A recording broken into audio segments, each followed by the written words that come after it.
परिस्थिती व्हायला पाहिजे ना. माणसं खूप जेवण झाले. बोला, काय मागणी आहे? गेल्या किती दिवसापासून हा नमस्कार, व्यक्ती- मी मनोज जैन. महाराणा प्रताप चौकामध्ये गेली 4 दिवस झाले एक अज्ञात व्यक्ती पडलेला आहे.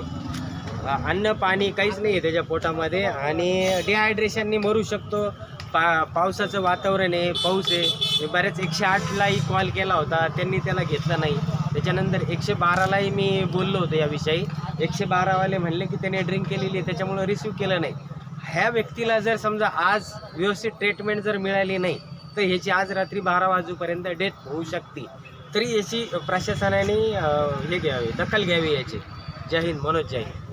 निश्चितच सदैव जे आहे ते अडीअडचणीत ज्या व्यक्ती सापडतात, अपघातग्रस्तांच्या मदतीला धावून येणारा अवलिया म्हणून मनोज जैन यांच्याकडे वाळूज महानगरामध्ये पाहिलं जातं.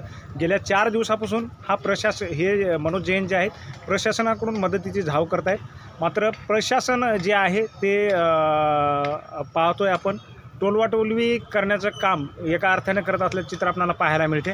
निश्चितच खरोखरच या व्यक्तीला जे आहे जे मरणासन्न अवस्थेत पडलेला हा व्यक्ती आहे असो, यानं ड्रिंक केलेलं असेल किंवा काही दुसरा आजार असेल, पण आता हा जो व्यक्ती जो आहे तो मरणासन्नाच्या दारावर उभा आहे. अक्षरशः 4 दिवसापासून पावसामध्ये भिजतोय, काही खाल्लेलं नाही आणि हा मरणाच्या अखेरच्या घटका मोडतोय.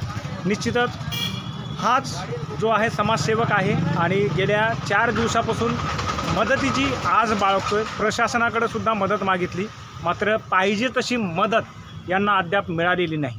शेवटी अजूनसुद्धा तो मनोज जैन जे आहेत नव्यानं मदतीची अपेक्षा बाळगत आहेत. निश्चितच